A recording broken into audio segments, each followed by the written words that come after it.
안녕하세요. 최유나 최여정의 문발살롱입니다. 오늘도 문발살롱에 오신 여러분 환영합니다. 환영합니다.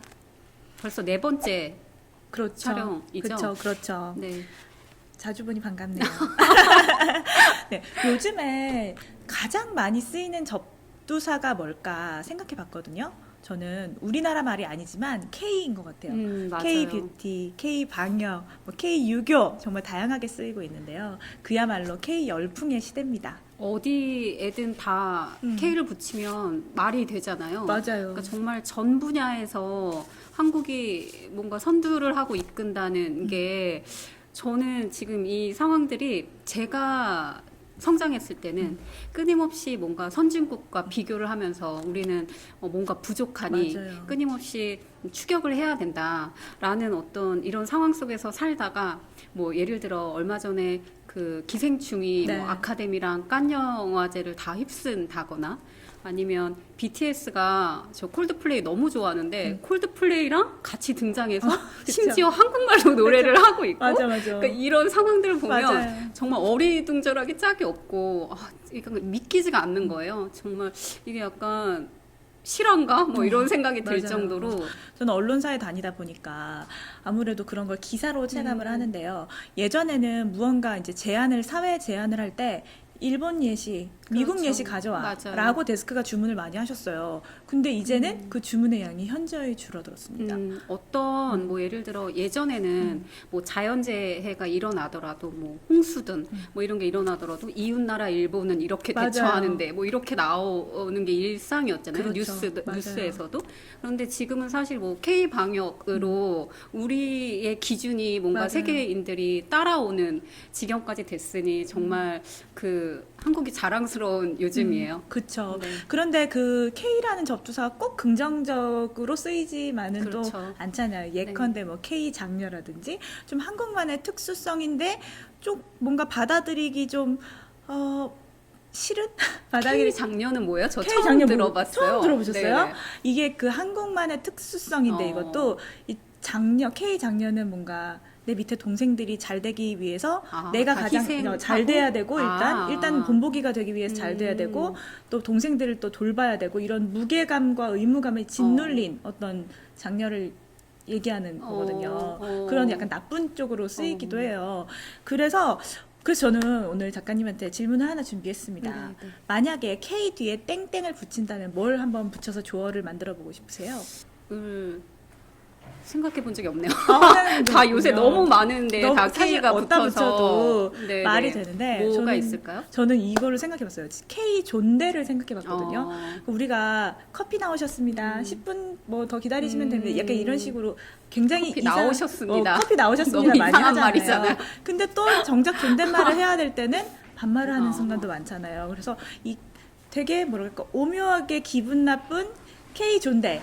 라고 좀 명명해보면 어떨까라는 생각을 가지고 왔습니다. 그러네요. 그 네. 현상도 재미있네요. 네. 그래서 오늘은 우리나라만의 어떤 특수한 현상을 지칭할 때 쓰이는 이 K 열풍에 대해서 대화를 나눠볼 건데요. 먼저 작가님 어떤 책 준비해 오셨는지 궁금합니다. 네네. 제가 굉장히 요새 최근에 인상적으로 읽은 책입니다. 바로 가져왔어요. 저 원래 빈손으로 그렇죠. 늘상 와서 그죠. 혼자 얘기하고 갔는데 오늘은 제가 책을 들고 왔습니다. 네. 추월의 시대라는 책이에요. 네. 굉장히 재미있었는데 네. 이게 어떤 지점이었냐면 이 책이 경남대 사회학과 양승훈 교수를 비롯해서 이제 6명의 네. 공저자가 같이 책을 썼어요. 그러니까 한 가지 공통점이 있다면 다 저자가 1980년대 생이에요. MZ인가요? 그렇죠. 그러니까 지금의 80년대 생들은 한국 사회를 이전과 다르게 어떤 관점으로 보는지를 이 책에 다 담고 있고 네. 아까 제가 서두에서 잠깐 얘기한 대로 우리나라는 그러니까 선진국을 쫓는 추격자가 아니라 이미 선진국을 추월했다라는 아주 도발적인 그 논지를 책에서 각 챕터마다 펼칩니다. 그래서 네네. 제목도 그래서 추월의 시대인데요. 네. 그래서 이 책에서 이야기하는 여러 가지 내용들 중에 저는 재미있었던 것 중에 하나가 그 양승훈 교수가 한국의 빨리빨리 문화를 새롭게 해석하는 게 있었어요. 어떻게 해석했나요? 그러니까 예전에는 사실 그 외국인들도 아주 어색한 발음으로 빨리빨리를 네. 할 정도로 네. 한국 사람들은 뭐든지 빨리빨리 한다라는 게 아마 외국 사람들도 알고 있는 어떤 한국의 되게 전형적인 뭐 아주 재미있는 문화였잖아요. 그런데 이 양승훈 교수는 이 빨리빨리 문화를 피드백으로 해석을 해요. 그러니까 이게 어떤 의미냐면 한국 사람들은 어떤 느릿느릿한 행동을 싫어하는 게 아니라 어떤 답을 제대로 받지 못하는 네, 네, 네. 것을 싫어한다는 거죠. 그러니까 맞는 것 빠른 같아요. 피드백을 네. 원하는 거지 속도가 문제가 아니라는 거예요.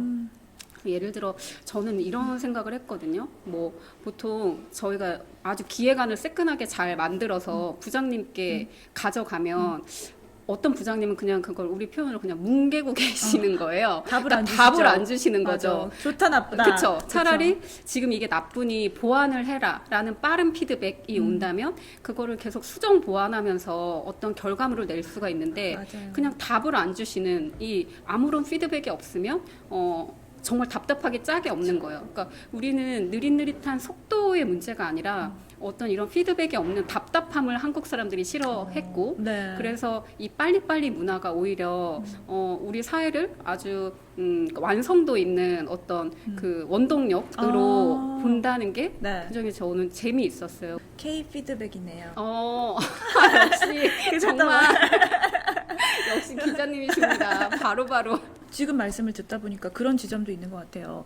근데 그 가장 선진화된 나라를 살고 있고 가장 최대치의 스펙을 쌓은 것이 현재의 청년들이잖아요. 그쵸.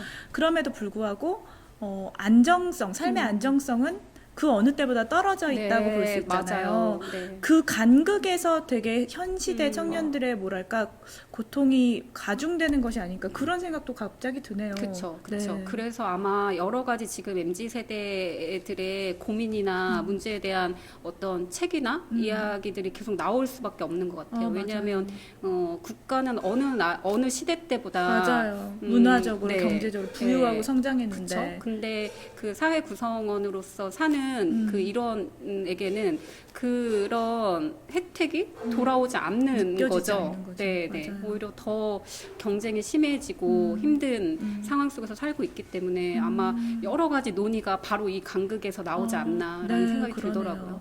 굉장히 근데 패기 있는 책 같은 패기가 느껴져요. 그렇지 않아요? 그렇죠. 네, 그쵸? 네. 저 정말 재미있었어요. 우리는 네. 이미 선진국을 추월했다라는 메시지가 저 같은 기성세대가 보기에는 그렇구나라는 어떤 새로운 깨달음. 젊은이의 패기가 느껴지는 네, 네. 그런 책이네요. 너무 흥미롭습니다. 네, 저도 K에 관한 책 한 권을 준비했습니다.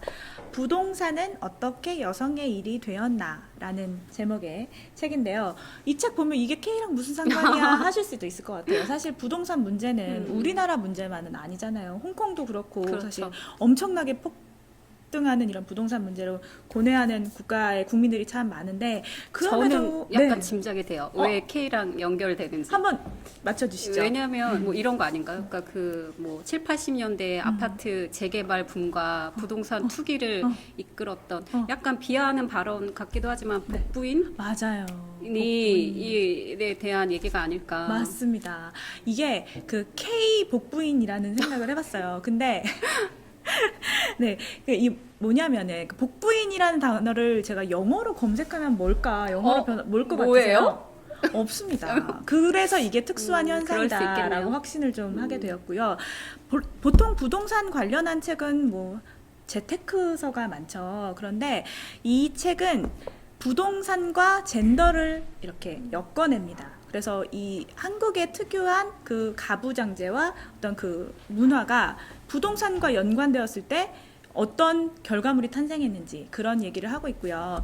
이 제목 자체가 굉장히 직관적이에요. 부동산은 어떻게 여성의 일이 되었나. 우리가 복부인이란 단어에서 알 수 있듯이 부동산은 뭔가 아내가 좀 영민하게 했으면 은근히 기대하는 뭔가가 있잖아요. 이 사회에 그렇죠. 있기도 하고 맞아요. 또 여러 그 고위공직자 분들께서 투기 의혹에 시달리실 때 네. 항상 아내가 한 일이라 그렇죠. 모른다. 집사람이 나는 했던 모른다. 일이라 나는 몰라요라고 많이 변명들을 하셨잖아요. 그것만 봐도 이상하게 한국에서 이 부동산 문제는 아내의 일로 치부되는 경향이 있다라는 생각이 들어서 어떻게 그 인식이 형성되어 왔는지를 이 저자가 역사적으로 또 생애사적으로 묶어내면서 풀어쓴 책입니다. 어떤 연구의 결과인가요? 그렇죠, 사회학자세요? 맞아요. 네, 맞아요.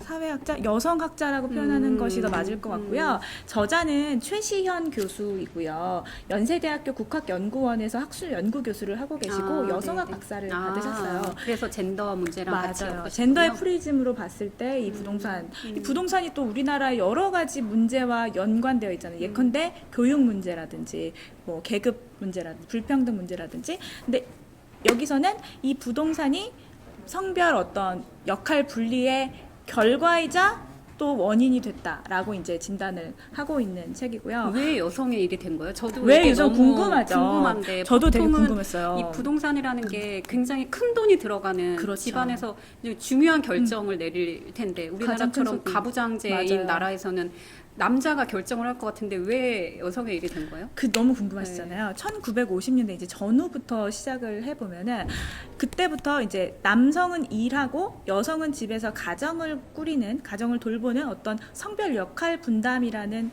역할 분담이 형성이 되기 시작을 했고 또 거기에 되게 주요하게 작용했던 것이 바로 청약제도예요. 청약이라는 것을 해보셨죠? 전 해본 적이 없어요. 어머, 설명 안 하셨구나. 네네. 아, 해보려 해요.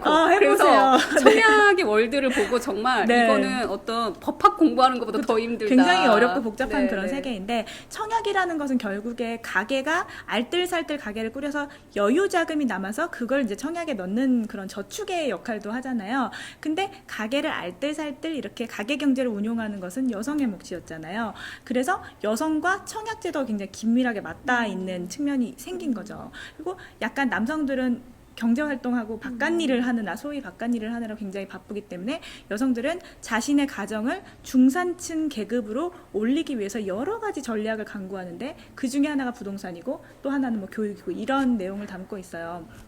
되게 독특했던 것이 우리가 요즘 그런 얘기 하잖아요. 청약 가점이 다자녀 우선 이런 게 그쵸. 있잖아요. 아기를 네, 많이 낳으면 네. 다자녀 우선 되고 이래서 어떤 분들은 이제 1인 가구에게는 굉장히 불리하고 맞아요. 불공정한 제도다라고 네, 얘기도 많이 맞아요. 하시고 근데 이건 약간 바뀐 거라는 거예요. 국가가 이런 정상 가정을 계속해서 재생산하기 위해서 청약이라는 제도를 굉장히 적극적으로 활용했다라는 지점을 이 책은 짚고 있어요. 예컨대 지금은 저출산이잖아요. 그러니까 다자녀를 하면 가점을 주잖아요. 근데 1970년대만 해도 오히려 반대였다는 그쵸. 거죠. 그땐 산하 제한 정책이 있었을 때이기 때문에 그 뭐라 하죠? 불임 시술, 영구 불임 시술을 하면 가점을 줬다고 합니다. 그런 게 있었어요? 놀랍지 않으세요? 저는 이런 시대가 있었다는 게 상상이 안 되는데 그게 가점. 네, 그게 가점이 됐다는 거예요. 혜택이었어요? 맞아요. 그런 식으로 이렇게 청약 제도를 딱 활용해가지고 국가가 생각하는 그 핵가족, 정상가족을 만들어내는데 이렇게 활용을 했다라는 거죠. 그러니까 이게 사실 이 뭐 부동산 정책에 대해서 네네. 오늘 이 시간에 논할 건 그건 아니지만 아니죠. 네네. 너무 지금 핫한 이슈니까요. 그쵸. 근데 지금 얘기하신 대로 어떤 국가가 이 집이라는 개인의 집이라는 이 재산권에 대해서 개입을 하면 할수록 이 정책이라는 게 반드시 역효과도 같이 그쵸. 나올 수밖에 없고 의도대로 가지 않죠. 네, 그리고 지금 얘기하신 대로 지금 이 세대에서 우리가 좀 생각해 볼 만한 게 그럼 과연 정상 가족이라는 게 뭘까라는 그렇죠. 거예요. 맞아요. 왜냐하면 국가는 일단은 나라의 인구가 있어야 기본적으로 유지가 되기 때문에 정부에서는 아이 출산을 적극적으로 장려하기 위해서 현재 이런 정책을 할 수밖에 없지만 다자녀에게 가점을 우선권을 준다. 주는. 그런데 요새 저는 사실 드는 생각이 정상 가족이 뭘까가 사실 저의 요새 고민이거든요. 맞아요. 그럼 우리 이 대한민국에서 사는 정상 가족의 일원으로 되려면 아이를 낳고 뭐 결혼을 결혼을 하고. 해야 되고 이것이 굉장히 너무 옛날의 발상이 아닐까? 맞아요. 좀 더 변화해야 된다. 그리고 그래서 청약제도 조금 바뀌어야 되지 않을까? 그런 얘기들 요즘 많이 나오고 있죠. 실제로도 그 결혼과, 그러니까 혼인과 출산으로 연결된, 그러니까 만들어진 가족은 통계상으로도 포션이 많이 줄어들었고요. 맞아요. 1인 가족이 1인 가족이 30%가 너무 넘잖아요. 많죠. 네. 그런데 지금 70년대까지 얘기를 했잖아요. 80년대부터는 알고 계시나요? 강남이 엄청나게 이제 개발되고 그쵸. 집값이 정말 네. 천정부지로 뛰고 네. 막 이렇잖아요. 투기가 되고 투기에 따르는 어떤 시샘 같은 것도 있잖아요. 그런 어떤 질투의 감정들이 여성에게 향하기 시작했다는 거죠. 그러니까 그럴 수 청약제도를 있겠네요. 활용하고 네. 집을 가게를 꾸리는 그런 여성에게 투사되어서 여성을 일명 복부인이라고 복부인이라는 단어를 제가 네이버에서 어학사전 검색을 해보니까 굉장히 나쁜 뉘앙스를 담고 있더라고요. 1970년대 뭐 투기 열풍에 뭐 조장한 뭐 여성들 이런 식으로 굉장히 부정적인 어감이 있더라고요. 근데 사실 말로 보면 되게 좋은 말이잖아요. 복을 네, 그쵸, 복을 럭키한 가져오는 뭔가. 부인이라던가. 그쵸. 저는 사실 부동산을 예전엔 복덕방이라고 맞아요, 했단 말이에요. 맞아요. 이 말도 사실 저는 되게 좋은 그 어원이 있는데 우리나라에서는 점차 이게 변질. 모든 게 투기랑 연관이 맞아요. 돼서 변질돼서 맞아요. 안타깝다 막 그쵸, 이런 생각을 그쵸. 한 적이 있어요. 그래서 뭔가 이 집값 폭등의 주범으로 약간 여성이 지목되고 여성이 질타의 대상이 되는 그런 현상이 나타나게 되는 거죠. 근데 그래서 뭔가 복부인하면 투기 막 이렇게 연관이 되는데 이 저자는 투기나 투자라는 단어로 이 현상을 설명하지 않아요. 여기서는 집을 사고 파고 하는 이런 모든 행위를 투자나 투기가 아니라 주택 실천이라는 새로운 단어로 명명을 하거든요. 그러니까 집을 사고 팔고 이런 것이 꼭 자본의 축적을 위한 것이 아니라 아이의 학교라든지 여러 가지 복합적인 다층적인 사고의 결과물인 것인데 그거를 투기나 투자의 프레임으로만 담아서는 이거를 설명할 수 없다라는 거죠. 그래서 뭐 주택 생애사라든지 뭐 주택 선택이라든지 되게 새로운 용어를 제시하면서 부동산이 왜 암묵적으로 이건 여성이 해야 하는 영역으로 가게 되었는지를 설명해주는 책입니다. 저는 너무 흥미롭게 네네. 읽었고 이야기를 들어보니 진짜. 다 근거가 있네요. 네, 그래서 또 좋은 이 책이 또 흥미로운 지점이 50년대생부터 80년대생까지 여성 25명을 인터뷰해서 실어놨어요. 당신에게 집은 무엇이었나요? 뭐 이런 식으로 해서 심층 인터뷰를 해서 실어놨는데 그래서 한국의 역사와 개인의 생애사가 이렇게 교차되면서 진짜 어떻게 부동산이 여성의 일이 되었는지를 밝혀주는 책이어서 흥미로워서 가져와 봤습니다. 네.